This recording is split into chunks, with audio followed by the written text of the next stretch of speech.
My name is Brook, and at 38 years old, nothing matters more to me than my son Jackson. Since the day he was born 12 years ago, I promised to protect him from the criticism and judgment I grew up with. My parents never approved of anything I did, and I swore Jackson would never feel that way. Last Thanksgiving, I made the mistake of bringing him to their house. I had no idea that one dinner would change everything when they decided to humiliate my boy for something he couldn't control. Before I tell you what happened next, let me know where you're watching from. Hit like and subscribe if you've ever had to stand up for someone you love against your own family. Growing up with Thomas and Eleanor Wilson was like living under a microscope. Every report card, every recital, every baseball game was an opportunity for them to point out where I fell short.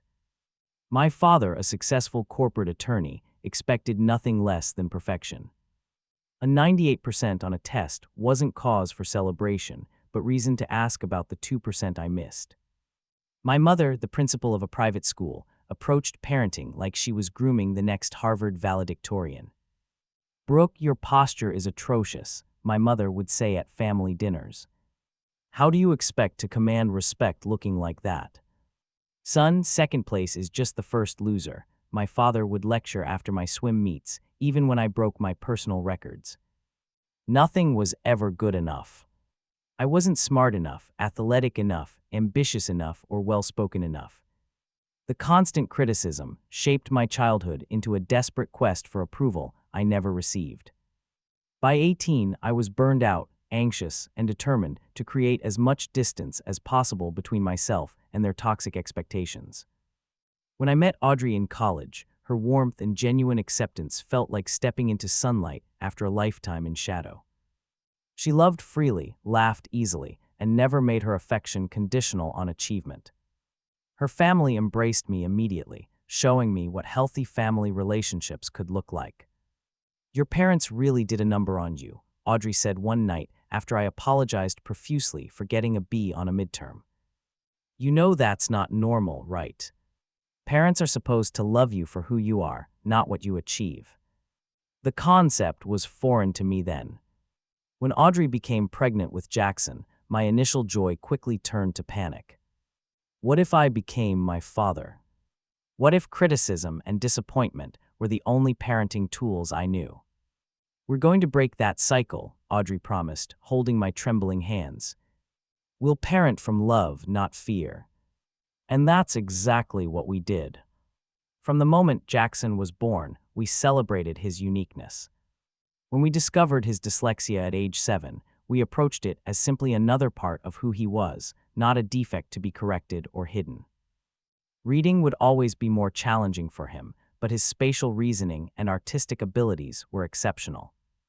Jackson could look at a building once and sketch it with perfect perspective. He could construct intricate models from memory. While words jumbled on the page for him, colors and shapes spoke a language he understood fluently. "Dad, look at this," he would call, showing me detailed drawings that captured not just the appearance of things, but somehow their essence too. His art teacher called him a prodigy. We enrolled him in special classes, and he thrived. My parents, however, saw only the deficit. Dyslexia, my mother had said when we first told them, pronouncing it like a contagious disease. "That's what they call laziness these days. He just needs to apply himself." "Reading is fundamental, Brooke," my father added. "You're doing him no favors with all these special accommodations. In the real world, nobody cares about your excuses." Their dismissal hurt, but it wasn't surprising. We limited our visits after that, holidays only, and those were tense affairs. Jackson would ask why his grandparents never displayed his artwork like his other grandparents did. Why they gave him books for presents when they knew reading was hard for him. Why they never came to his art shows. "Some people don't know how to appreciate different kinds of gifts," was all I could say. As another Thanksgiving approached, Audrey suggested we skip it entirely. "We could start our own tradition," she said. "Something that doesn't leave everyone feeling awful." But my cousin Daniel had called, saying the whole extended family would be there this year. Aunt Sarah, who had always been kind to me as a child. Uncle James and his family, who we rarely saw but always enjoyed. Cousins I hadn't connected with in years. Maybe it would be good for Jackson to know his extended family, I reasoned. And my parents have mellowed somewhat with age. That was wishful thinking, I knew. But Jackson had recently completed a project he was incredibly proud of, a mixed media piece that had won first place in a regional competition. He wanted to show his grandparents, believing in his heart that this achievement might finally earn their approval.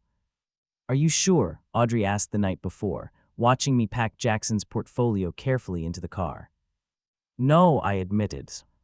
"But he wants to try, and I don't want him to think I'm ashamed of him or that we're hiding him away." That would be worse. The drive to my parents' suburban Connecticut home the next morning was filled with both hope and dread. Jackson chatted excitedly about his artwork, rehearsing how he would explain his techniques. Audrey squeezed my hand each time I tensed at a memory or anticipated slight. "We're a team," she reminded me. "If it gets bad, we leave. Simple as that." I nodded, but as we pulled into the familiar circular driveway lined with perfectly trimmed hedges, a sense of foreboding settled over me. I should have trusted that feeling. I should have protected my son. The sprawling colonial house where I grew up looked exactly the same, imposing, immaculate, and cold despite the cheery Thanksgiving wreath on the door. Cars lined the driveway, confirming that the entire extended family had indeed shown up for the occasion. "Quite the turnout," Audrey murmured as we stepped out of our car.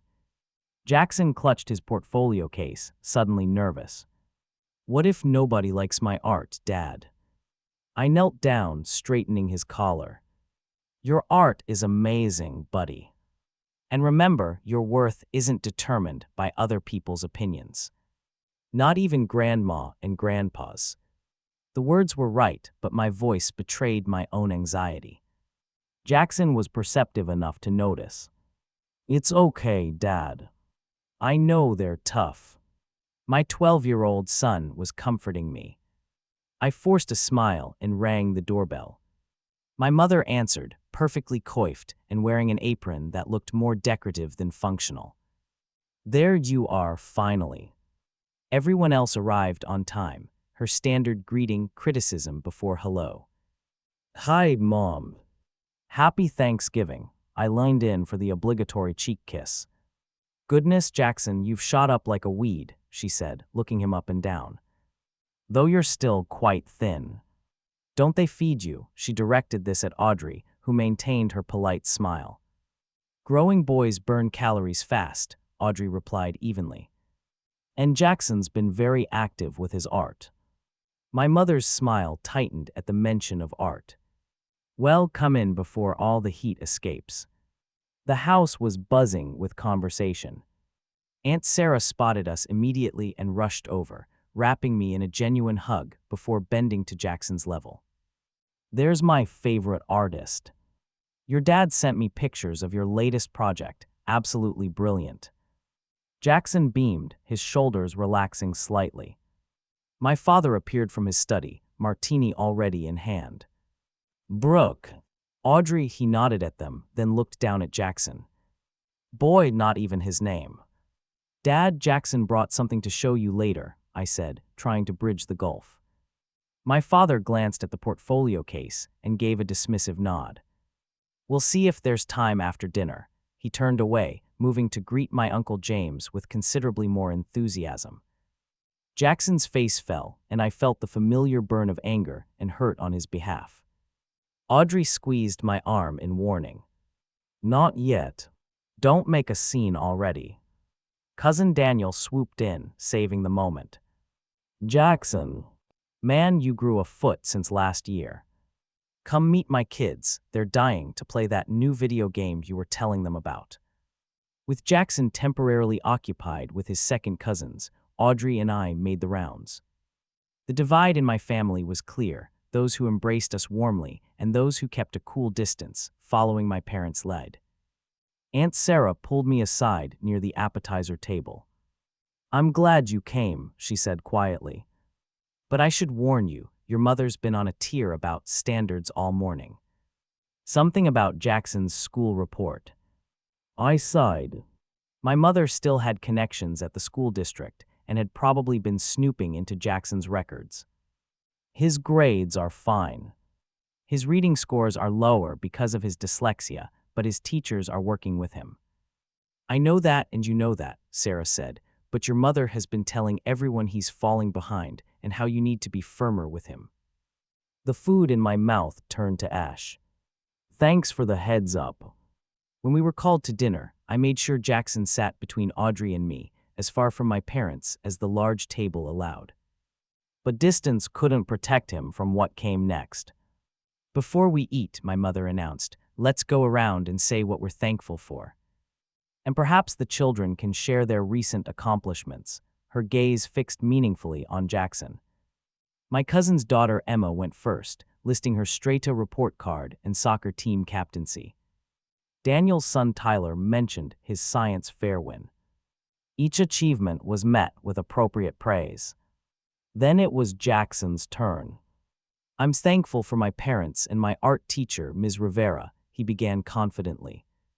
And I'm excited because my mixed media project won first place in the Northeast Youth Art Exhibition. Mixed media, my father interrupted. What exactly does that mean? Jackson brightened, eager to explain his passion.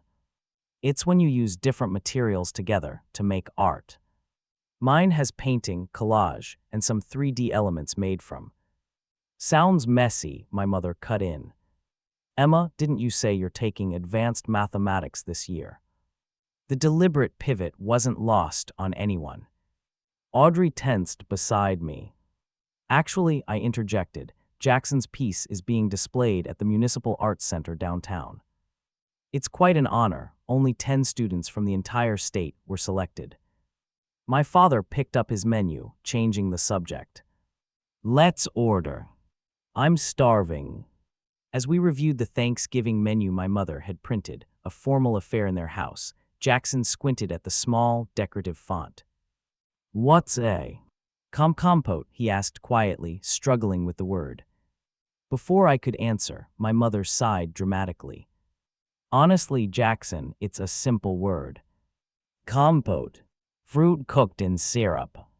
At your age, I was reading at a high school level. Jackson's face flushed.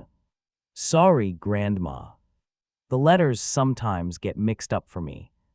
Perhaps if you spent less time drawing and more time reading, she suggested with a thin smile. I set my menu down harder than necessary. Jackson reads every day as part of his dyslexia program. He works twice as hard as most kids. And yet, my father mused, results speak for themselves, don't they? The table fell uncomfortably silent. Aunt Sarah cleared her throat. My friend's son has dyslexia. He's now an architect, something about spatial reasoning being a gift that often comes with it. I shot her a grateful look, but the damage was done. Jackson stared at his plate, the excitement of sharing his accomplishment thoroughly deflated. As the meal progressed, I noticed my father's dismissive glances at Jackson's portfolio case, which leaned against the wall nearby. Every time Jackson spoke, my parents found subtle ways to undermine him, completing his sentences when he paused to find a word, exchanging glances when he accidentally knocked over his water glass, comparing him unfavorably to his cousins. Emma's already thinking about college applications, my mother commented. Harvard has always favored our family, of course. Jackson's only 12, Mom, I reminded her. It's never too early to plan. Though I suppose art schools have different standards. By dessert, Jackson's earlier confidence had evaporated. He sat quietly, pushing pie around his plate, while my protective anger simmered. Audrey kept shooting me warning glances. Not yet, not here, but I was finding it increasingly difficult to remain civil. The worst, however, was yet to come. After the main course, my mother clinked her glass with a spoon. As is our family tradition, before dessert, I'd like each of the children to share something they've accomplished this year. Something substantive. Her eyes landed on Jackson. Perhaps you could go first, Jackson. Tell us about your schoolwork. I felt Audrey's hand on my knee, cautioning patience. Jackson straightened in his chair, gathering his courage. Actually, Grandma, I'd like to show everyone my art project that won the competition. He stood and retrieved his portfolio case, hands slightly trembling. A few family members lined forward with interest. Aunt Sarah smiled encouragingly. My father sighed audibly and checked his watch.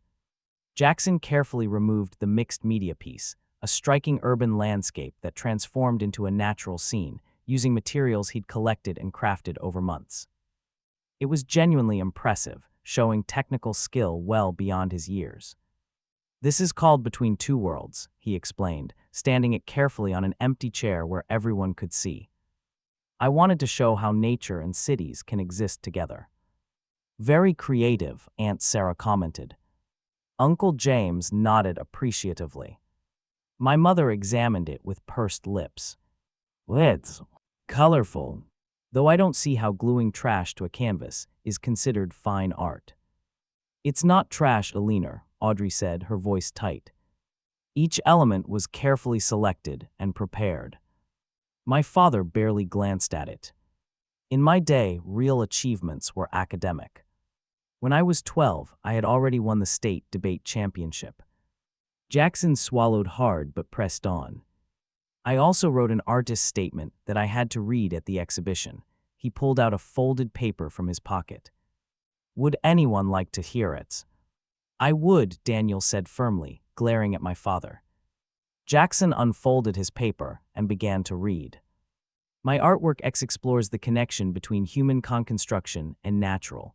He paused, struggling with the next word.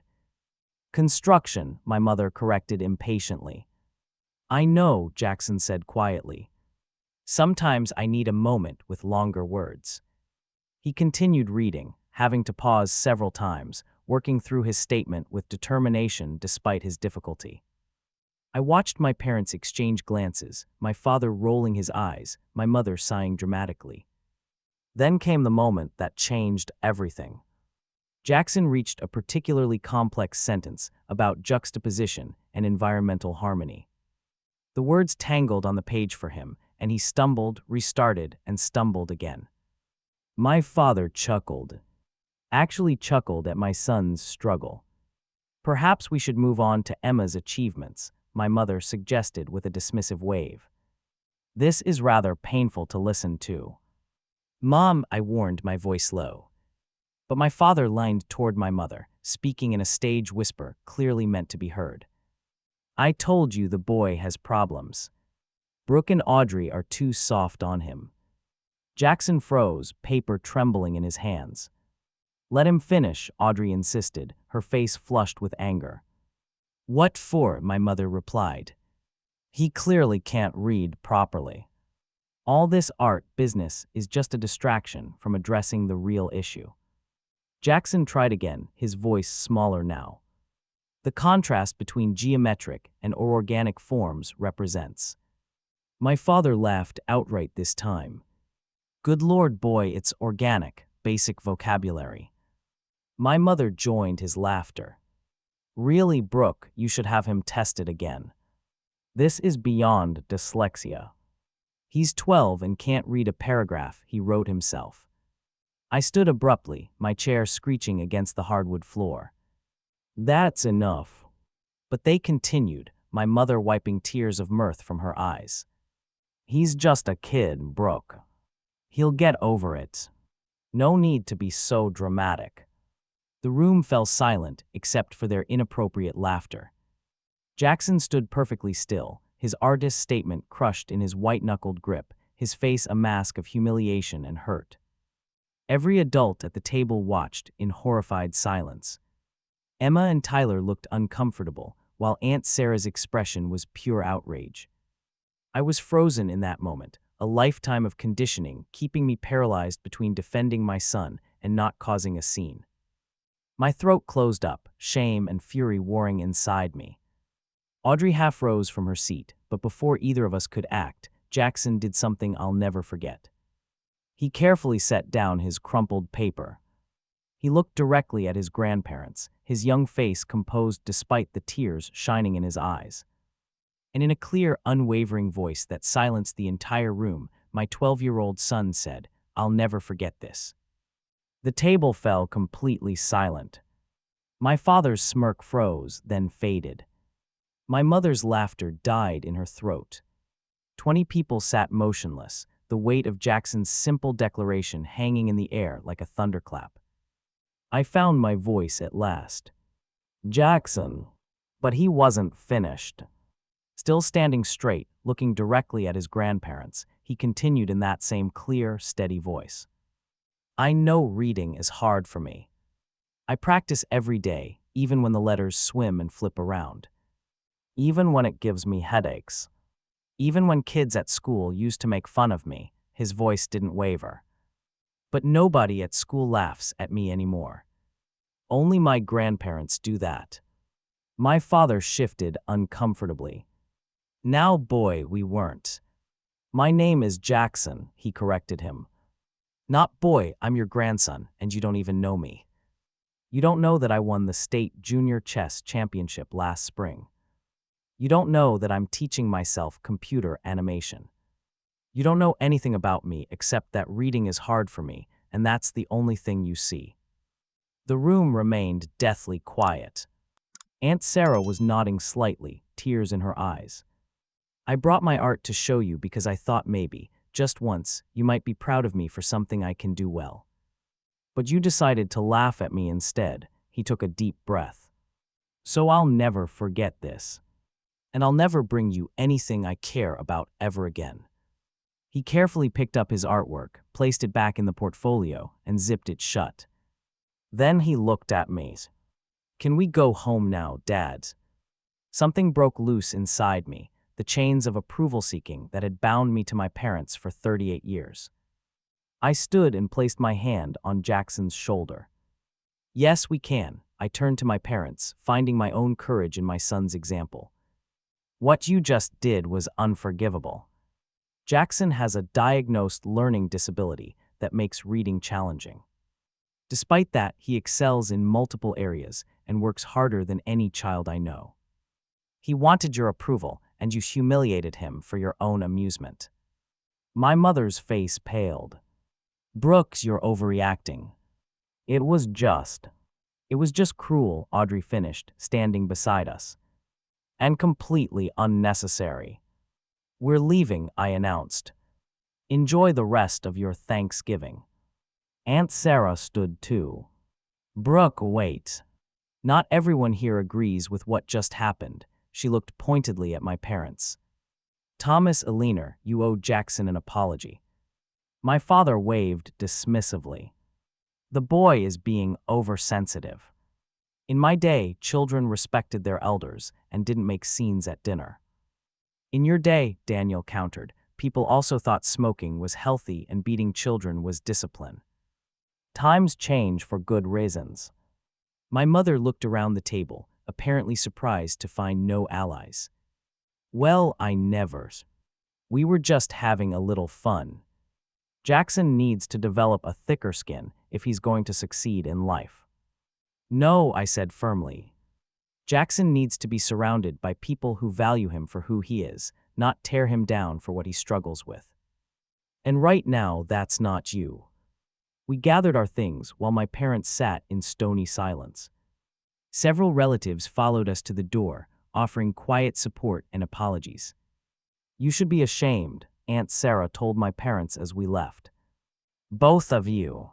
The car ride home was quiet at first.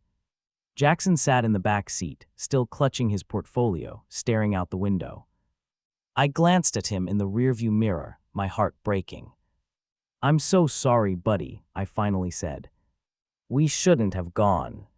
That was my mistake." Jackson turned from the window, his eyes red but dry now. "It's not your fault, Dad." "Yes, it is. I knew what they were like, and I still exposed you to that. I was hoping they'd changed, or that they'd at least behave because others were present." "They've always been like that?" he asked quietly. I nodded. "Pretty much. Nothing I did was ever good enough. That's really sad, Jackson said thoughtfully. Not just for you, but for them too. They don't know how to be happy for other people. Audrey reached back and squeezed his knee. That's a very wise observation. Does this mean we never have to see them again? He asked, a hint of hope in his voice.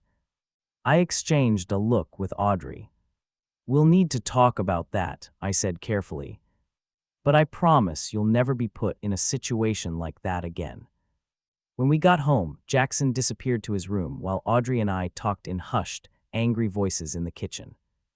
The guilt was overwhelming. I knew better, I said, pacing. I knew exactly who they were, and I still brought him there like a lamb to slaughter. You wanted to believe they could change, Audrey said. That's not a character flaw, Brook. It is when it hurts our son. I slammed my hand on the counter, then immediately regretted it. Sorry. I can't believe I froze. I just sat there while they laughed at him. You didn't freeze for long, she reminded me. And Jackson stood up for himself beautifully. I'm actually proud of how it played out. He learned that he can defend himself, and that we'll back him up. Later that night, I went to Jackson's room and found him working on a new drawing. He looked up when I knocked on the open door. Can I come in? He nodded, and I sat on the edge of his bed. Working on something new, I asked. Yeah. I decided to draw how I felt today. He showed me the sketch, a small figure standing tall while giant shadowy forms loomed around him. Despite being outnumbered and outsized, the small figure was drawn with clear, bold lines, while the shadows were fuzzy and indistinct. This is powerful, I said honestly. The small figure looks stronger than the shadows. That's how I felt when I decided to speak up, he explained. Like they couldn't really hurt me once, I decided not to care what they thought. I stared at my son in wonder. Jackson, you are the bravest person I know. And the wisest. It took me until today to learn what you figured out in one afternoon. He shrugged, embarrassed by the praise. I just remembered what you always tell me, that my worth isn't about what other people think. I'm going to talk to your grandparents tomorrow, I told him, to make it very clear that what happened today wasn't okay. What are you going to say? I considered this. I'm not sure yet. But I think they need to understand that their behavior has consequences. Jackson was quiet for a moment, then said, I wrote them a letter. After we got home, he pulled a folded paper from his desk. I wrote exactly what I wanted to say, and Ms. Rivera taught me that when reading is hard, sometimes writing can be easier if you take your time. So I took my time. He handed me the letter, and I read it silently, amazed at the thoughtfulness and maturity it contained. It was honest about his hurt, clear about his boundaries, and even offered a path to reconciliation if they were willing to truly change. This is incredible, Jackson. Would you want me to give this to them? He nodded. I think they should know exactly how I feel. In my own words. That night I barely slept, thinking about the next day's confrontation and the boundaries that needed to be drawn. By morning, I knew exactly what had to be done. When I came downstairs the next morning, Jackson was already at the kitchen table eating cereal and drawing. He seemed lighter somehow, as if standing up to his grandparents had released a burden he'd been carrying. Morning, Dad, he said, not looking up from his sketch. I figured out how to fix the perspective on this building. His resilience amazed me. While I had tossed and turned all night, consumed by anger and guilt, he had moved forward, focusing on what he loved. Audrey joined us, placing a mug of coffee in front of me. So what's the plan? She asked quietly. I'm going to drive over there this morning, I said. I think this needs to be face-to-face. She nodded. Do you want me to come with you? I considered it but shook my head. I need to do this myself. There are things I've needed to say for a long time. Jackson looked up from his drawing. Are you going to give them my letter? If you still want me to. He nodded firmly. I do. After breakfast, I made the hour-long drive back to my parents' house, Jackson's letter in my jacket pocket. I hadn't called ahead, partly because I didn't want to give them time to prepare defenses, and partly because I was afraid I might lose my nerve. The house looked different in the morning light, less imposing somehow. Or maybe I was the one who had changed. I rang the doorbell and waited, heart pounding. My mother answered, her surprise evident. She was still in her robe, hair not yet perfectly styled. "Brooke, what are you doing here so early?" "We need to talk," I said simply, stepping past her into the foyer without waiting for an invitation. "Your father's in his study," she said, flustered by my directness. "Let me go get dressed properly." "This won't wait, Mom. Please get Dad and meet me in the living room." Something in my tone must have registered because she didn't argue further. 5 minutes later, both my parents sat across from me, coffee cups in hand, expressions guarded. "If this is about yesterday, you're overreacting," my father began. The boy made a scene over nothing. I held up my hand. "Stop. You don't get to rewrite what happened. You and Mom deliberately humiliated a 12-year-old child with a learning disability. You laughed at him for struggling with something that's genuinely difficult for him. Then you dismissed his feelings by saying he'll get over it. We were trying to toughen him up," my mother insisted. "The world isn't going to coddle him because of dyslexia." "No one's asking for coddling," I countered. "Basic respect isn't coddling. Not mocking someone isn't coddling. And Jackson doesn't need toughening up. He already deals with more challenges before breakfast than you acknowledge in a month." My father set down his coffee cup with a sharp click.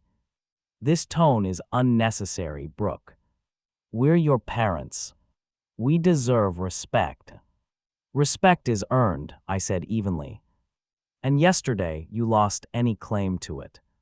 But I didn't come here to argue. I came to deliver a message and set some boundaries." I took Jackson's letter from my pocket. "First, Jackson wrote this for you. I'd like you to read it now while I'm here." My mother took the letter reluctantly. As they read it together, I watched their faces.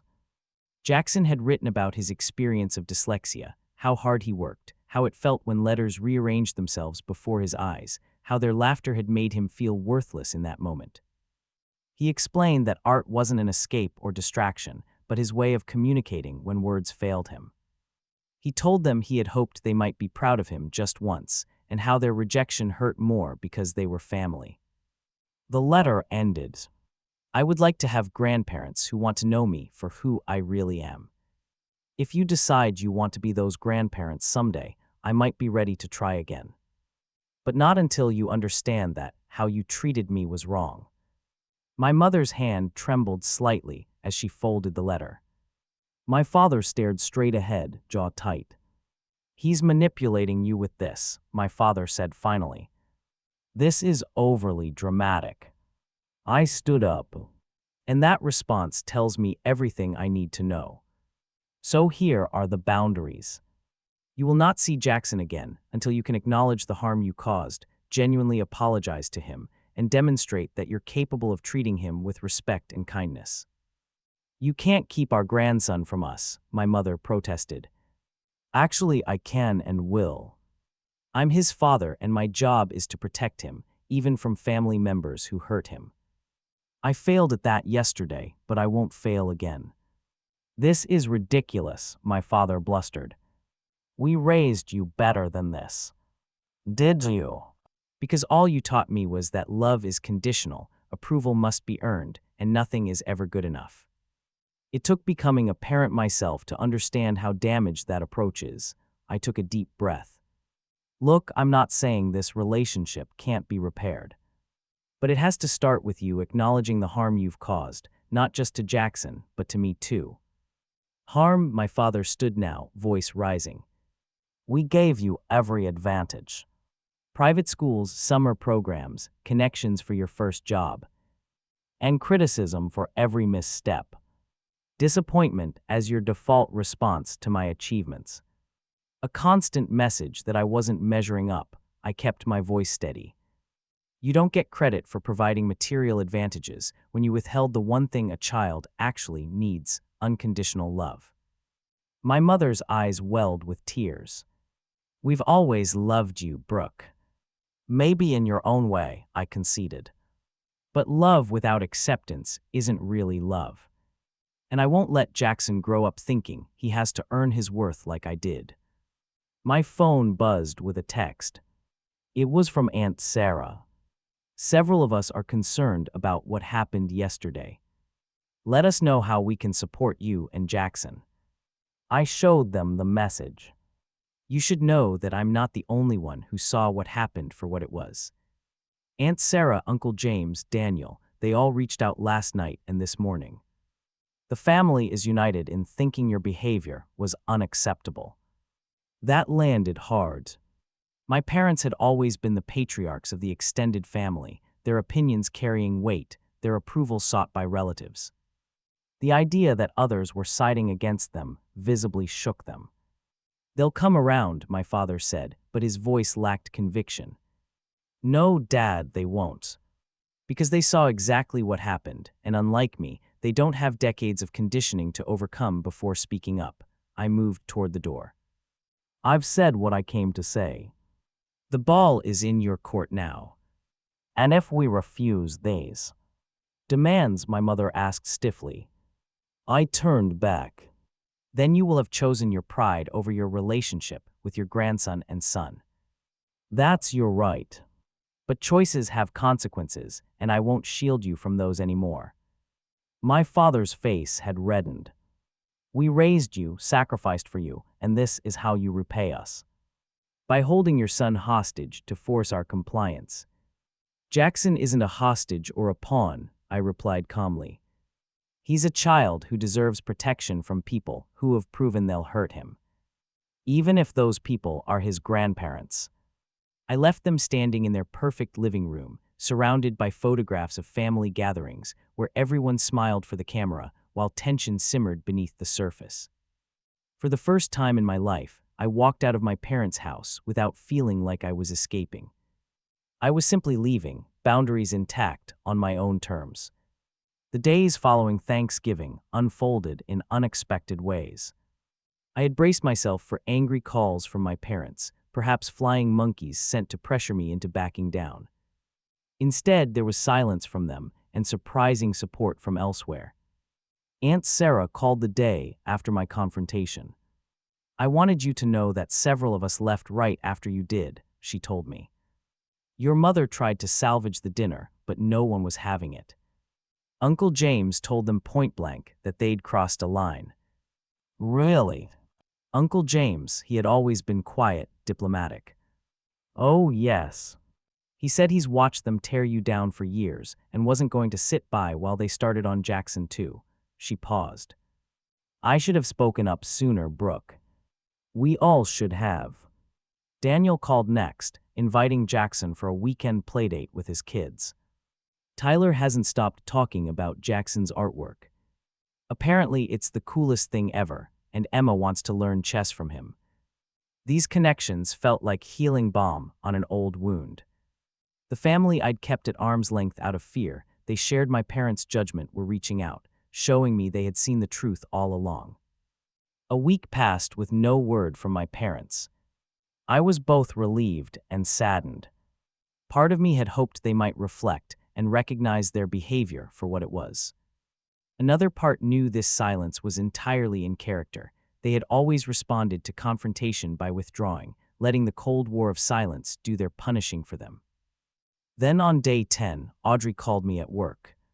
Your mother just dropped something off at the house. My stomach tightened. Jackson wasn't home, was he? No, he's at school. It's an envelope addressed to you. Should I open it? Please do. There was a rustling of paper, then Audrey's surprised intake of breath. It's registration information for a parenting seminar, and a brochure about dyslexia from the National Center for Learning Disabilities. I laughed without humor. Unbelievable. They're still trying to fix our parenting and Jackson's dyslexia. They completely missed the point. But later that evening, my phone rang with my father's number. I almost didn't answer, but curiosity won out. "Hello, Dad." Brook, his voice sounded different, strained, unsure. "Why? We've been doing some thinking." I waited, not offering an easy response. "Sarah sent us some articles about dyslexia," he continued. "And James?" "Well, he said some things that were difficult to hear, but perhaps necessary." Again, I waited. "Your mother and I have realized we may have been misinformed about Jackson's condition. And perhaps our approach to both of you has been less than ideal." Coming from my father, this halting near admission was unprecedented. I still didn't speak, forcing him to fill the silence. "We've registered for a grandparenting course at the community center," he finally said. "And we're reading about dyslexia. We're trying to understand." "I appreciate that," I said cautiously. "But understanding dyslexia is only part of the issue. The larger problem is how you treat people you perceive as flawed or different." "Yes, well," he cleared his throat. "That's part of what we're working on. And the public humiliation. The laughter at a child's expense." There was a long pause. "We were wrong," he said finally, the words sounding rusty with disuse.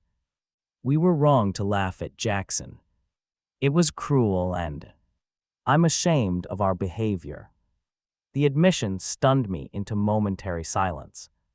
In 38 years, I had never heard my father admit he was wrong about anything significant.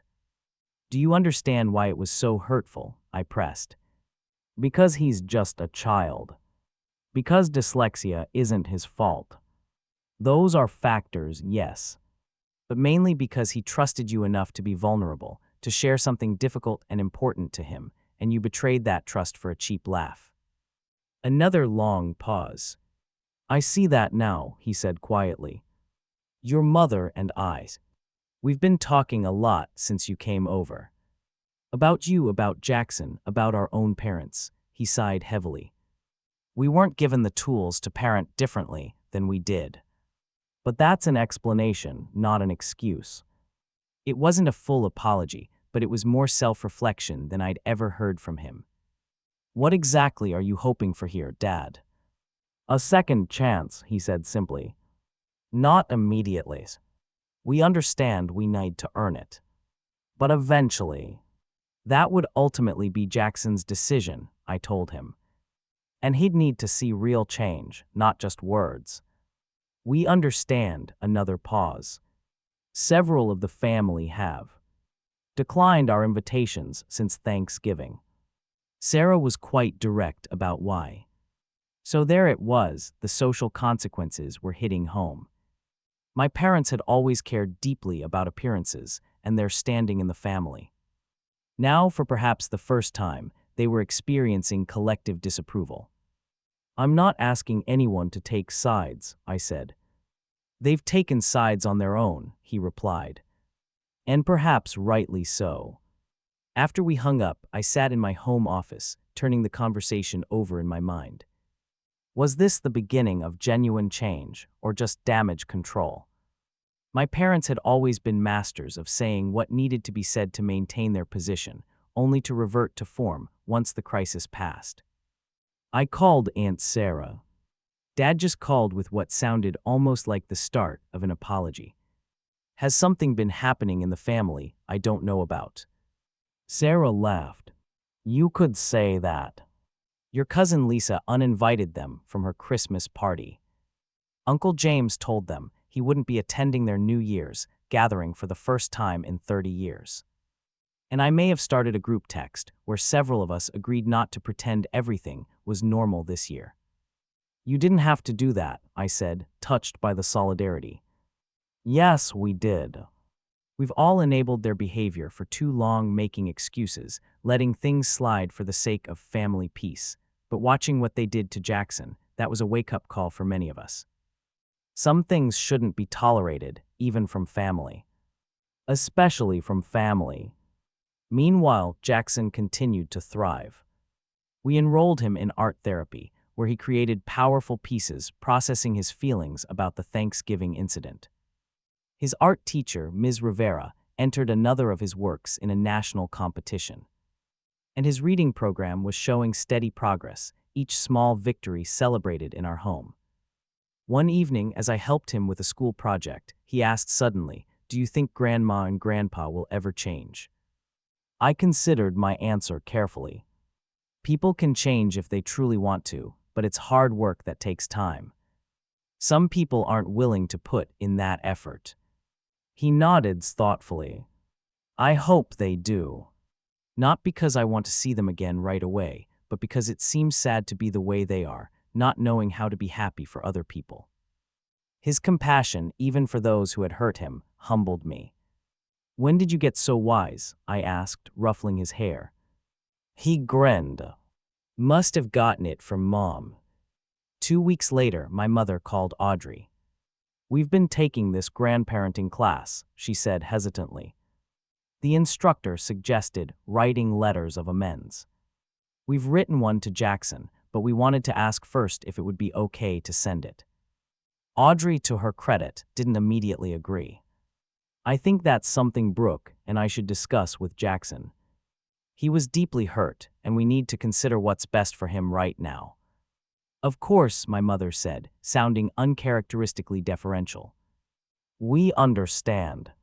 We miss him. Both of you, actually.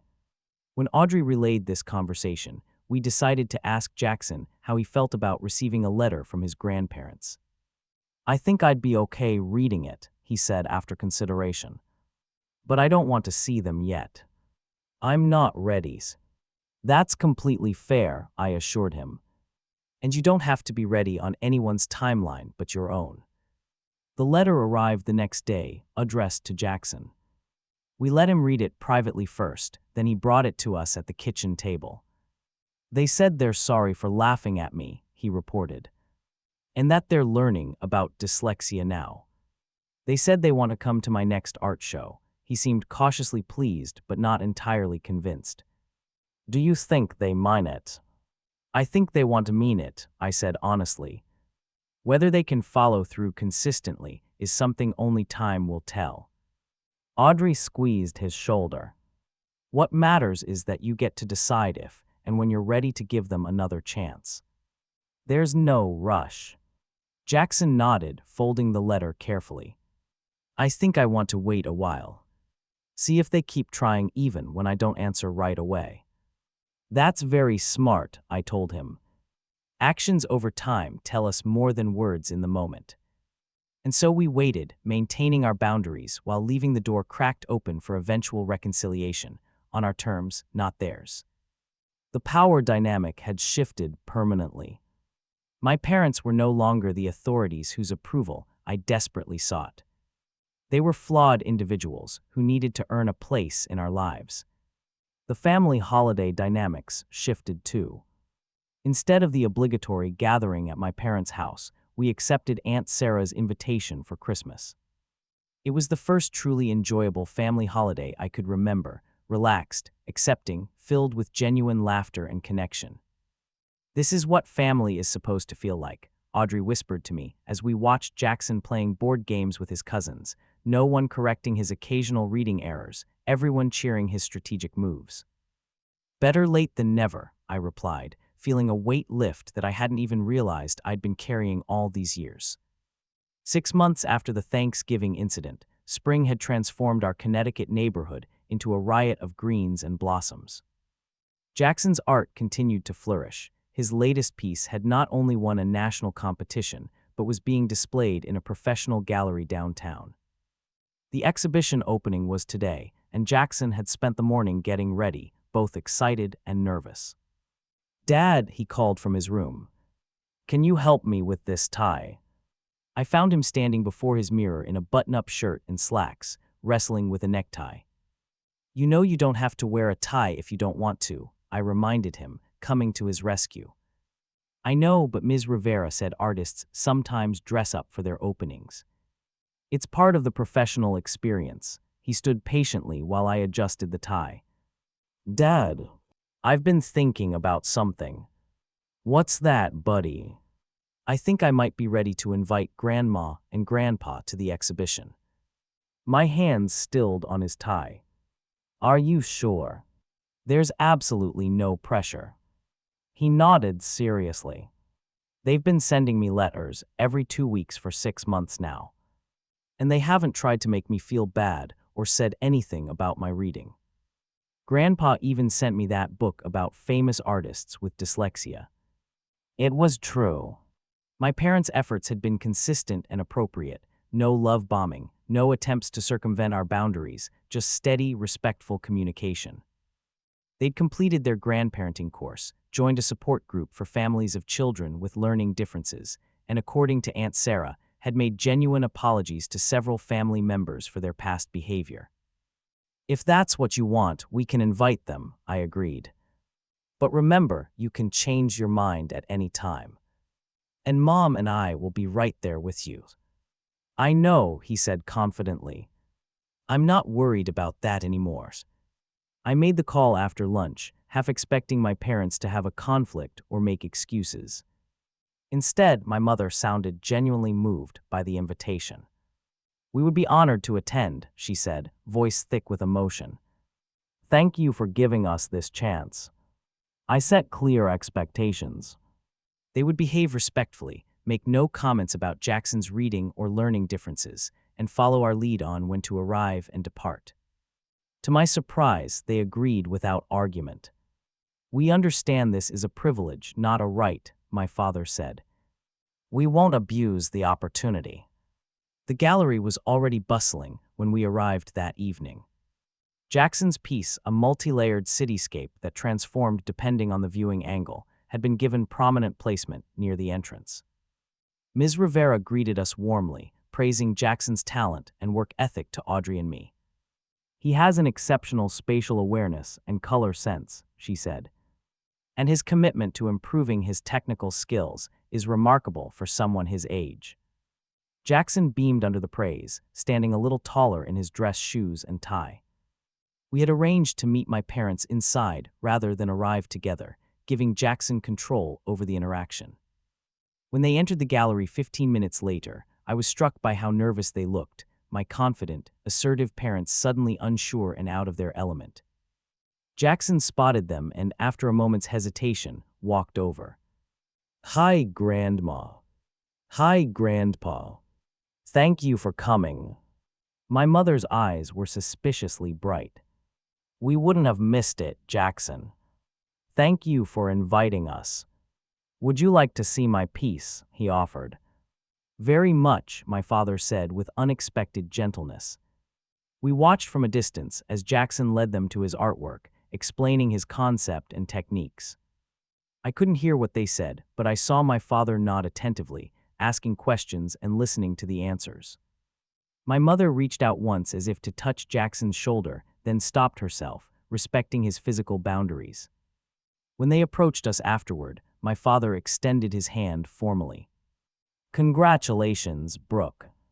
You and Audrey have raised an exceptional young man.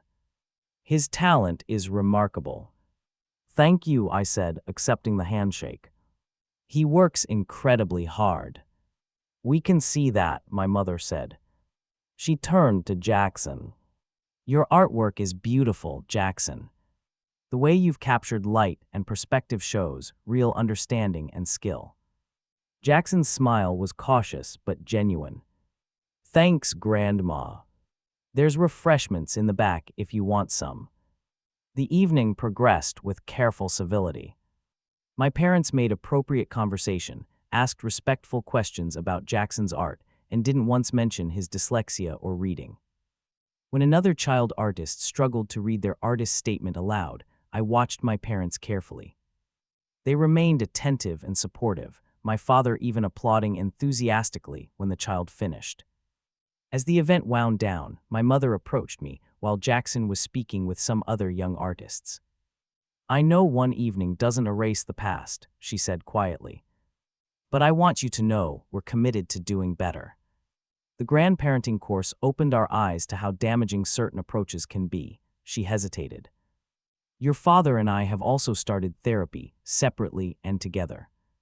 It's been challenging to examine our own upbringings and patterns. I was genuinely surprised. That's a significant step. Long overdue, she acknowledged. We missed so much with you because we were too focused on achievement and appearances. We don't want to make the same mistake with Jackson. It wasn't a perfect resolution. Trust, once broken, rebuilds slowly. But it was a beginning based on changed behavior, not just promises. In the months that followed, we established careful, boundaried contact. Sunday dinners once a month. Short visits with clear beginnings and endings.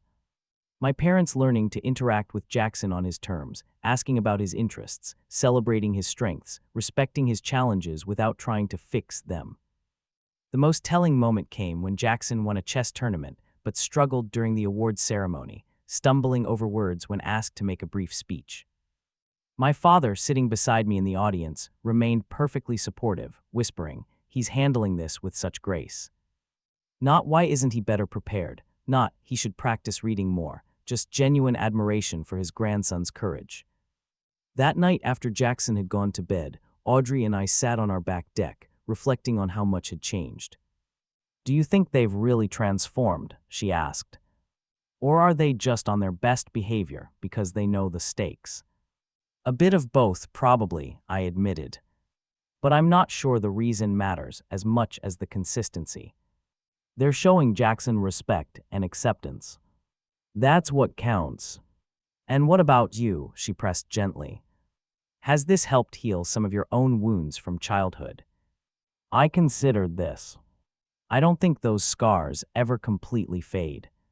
But watching them make a genuine effort with Jackson has been validating somehow. Like final confirmation that the problem was never me or him.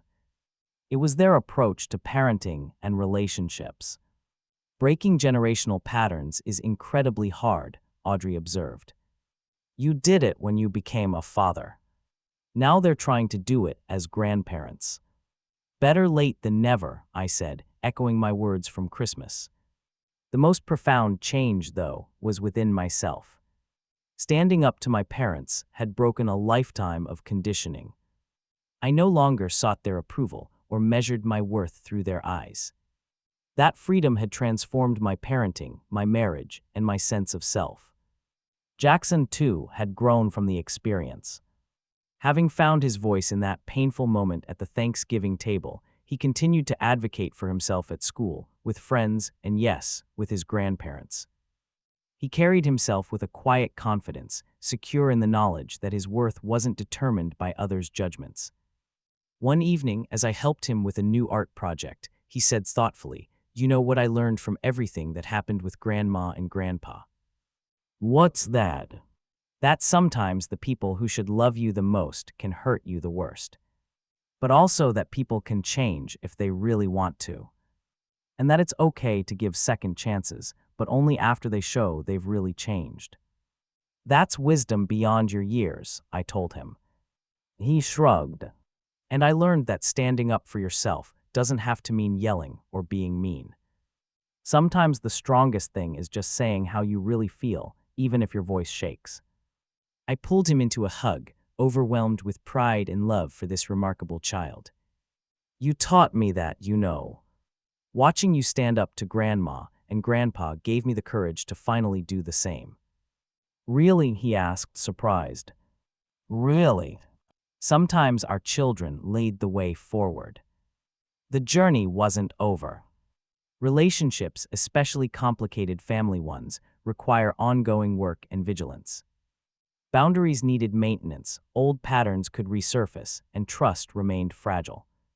But we had broken the cycle of critical perfectionism that had damaged generations of our family.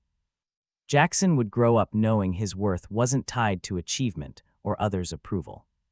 That perhaps was the greatest victory of all. What would you do if a family member humiliated your child? Would you cut them off completely or give them a chance to make amends like we did? I'd love to read your thoughts in the comments. And if this story resonated with you, please like, subscribe, and share with someone who might need to hear that it's never too late to break harmful family patterns. Remember, protecting our children sometimes means standing up to the people who raised us. Thank you for listening to my story.